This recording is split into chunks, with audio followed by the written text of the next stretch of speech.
We're back out here once again, and today we're talking about my 3 favorite colors, not just for July, but all summer long.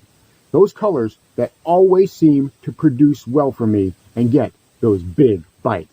And spoiler alert, none of them are green pumpkin or watermelon red flake. Stick around, you don't want to miss this one.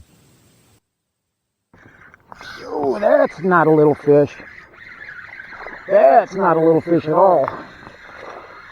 Boy, he slammed that thing like he owned it.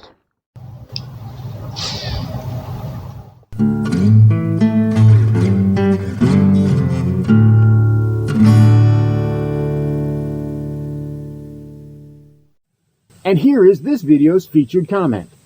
Congratulations! If you would like to have a chance to have your comment featured in an upcoming video, all you've got to do is leave a comment. And now, on with the video.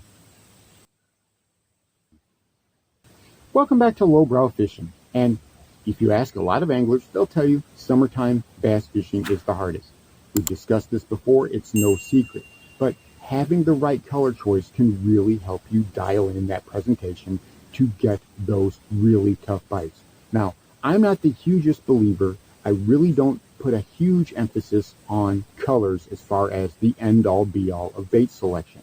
To me, it's the final piece. It's what we use to tune that bait in, to hone it in, to really get those bass to commit. Obviously, number 1, find the bass. Number 2, find what they're going to bite. And number 3, dial that presentation in to get those bass to commit over and over again so you can catch 2, 3, or more bass from the same spot before moving on. So, a lot of guys will tell you, you'll hear the phrase, match the hatch quite often. And that implies throw something natural. Throw something that those bass would expect, that they're used to seeing, especially when it comes to their prey species. Now, that's a great place to start, but I like to expand on it. I like to go with throw colors that will attract those bass' attention, right? You want to stand out under the water, but you want to be appealing to those bass. You want to throw colors that will grab their attention and hold their attention, not just give them something to look at. You want to stand out from the background, but make those bass interested. Bass are curious creatures, and if you can do something that looks curious and interesting to them, that's the best way, in my opinion, to attract those bites, especially during the dead of summer, when a lot of times you've got to slow way down. And the first color we're going to go with is this right here, the color white. You know, a cream soft plastic jerkbait, a Zoom Super Fluke, a caffeine shad, or whatever. White's going to be the most popular color. It's one of the colors that you use for your soft plastics and you don't even think about. But it goes beyond soft plastics. It goes so much beyond soft plastics, right? I mean, a swim jig. A white swim jig is the most common swim jig. In fact, if you own a jig that's white, chances are it's going to be a swim jig. The trailer you put on the back, the boot tail trailer, the Kitech, or the Rage Swimmer is probably going to be white or some variation of that.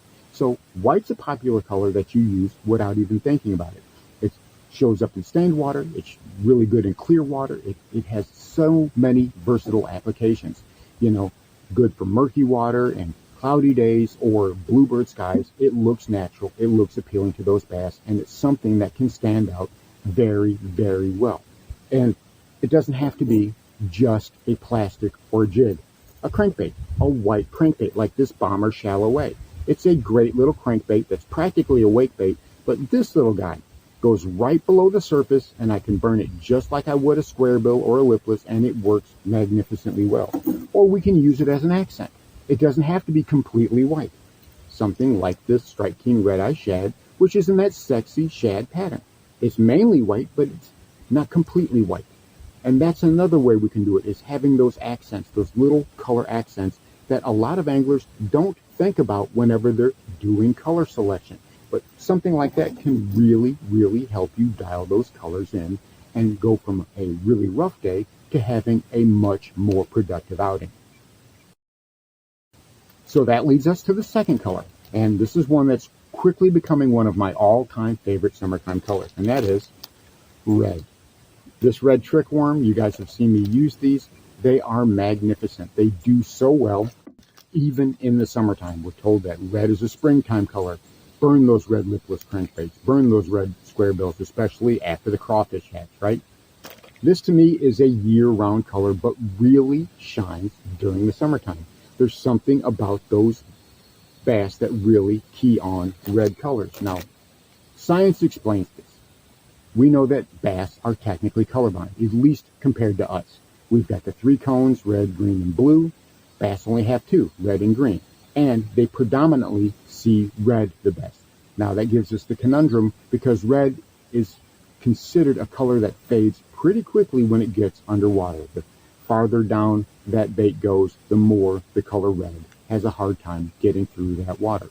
So what do? Well, I'm not fishing red colors especially deep.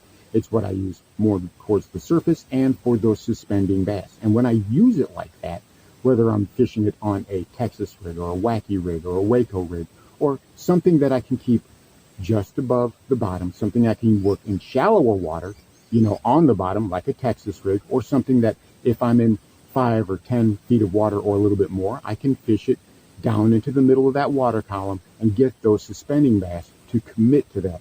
And again, just like white, red is a great accent color. In fact, it may be the very best accent color. And how do we mean that? Well, look at this red hook. Everybody will tell you that a red hook is a great hook to have. Just that little accent, right? The red that's in that skirt can be a great way to attract bass. Does it look like that the bait fish is bleeding? Does it look like it's been hurt and might be weak?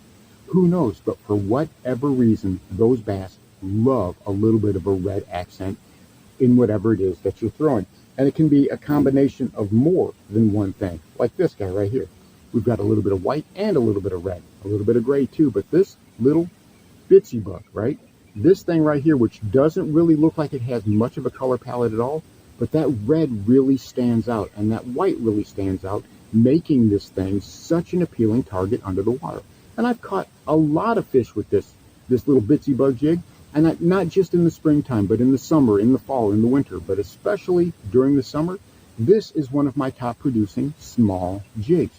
It can be great. So again, we don't have to just focus on what's the predominant color of that bait, but we can also figure in small little accents to really fine-tune that bait selection, to really fine-tune that color and go from being waked on, go from those soft little bites to really getting super hard strikes. Now, the last color I want to talk about is this right here, blue. And if you're noticing a theme, I was too. Apparently, bass are exceptionally patriotic. And even though I'm recording this well in advance of Independence Day, this is going to come out after the 4th. So here we are. This is a blue rage bug. And you can see that I've only got a couple left because this is one of my favorite pitching and flipping baits, but it's also an amazing trailer.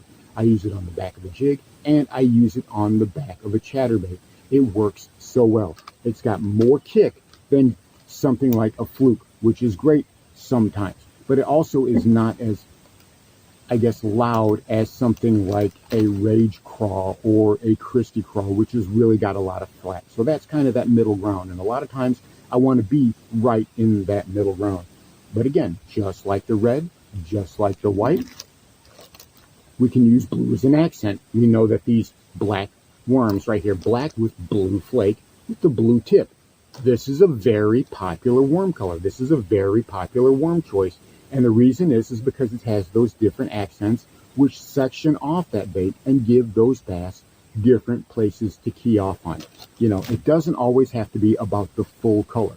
You can go with different colors and use the accents to really dial that in. It's an effective way of drawing those bass out. It's an effective way of enticing those really hard bites. You guys have seen me have success lately with a black and blue jig, right?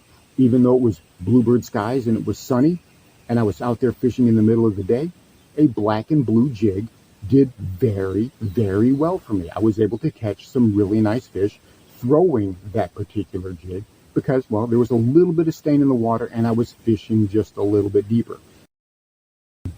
And I went from getting very soft bites, very weak taps, and some follows to getting really hammered. And that bass really choked that jig. It got it down its gullet. And that's what you want. You want those bass to aggressively strike your baits. You want to really have them go after it, because that's going to be the best hookup. If they're soft tapping it, a lot of times you're going to miss fish. But if they're actually really committing to that bait, that's when you're going to be able to get those powerful hook sets. You're going to be able to really get those bass to the boat. And in the summertime, that's key, because sometimes, no matter what we do, those bites are going to be few and far between. So you have to do everything you can to elicit what strikes you can. And using the right color combination, dialing that in, can mean the difference between getting lightly tapped to getting really inhaled.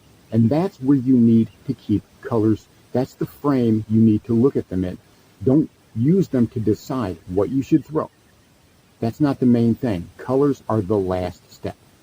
Find the bass, find what they want, dial it in. And part 3, dialing it in, that's the part that we worry about the colors. So when you look at it from that viewpoint, you're going to have so much more success whenever you get out on the water. So there you have it.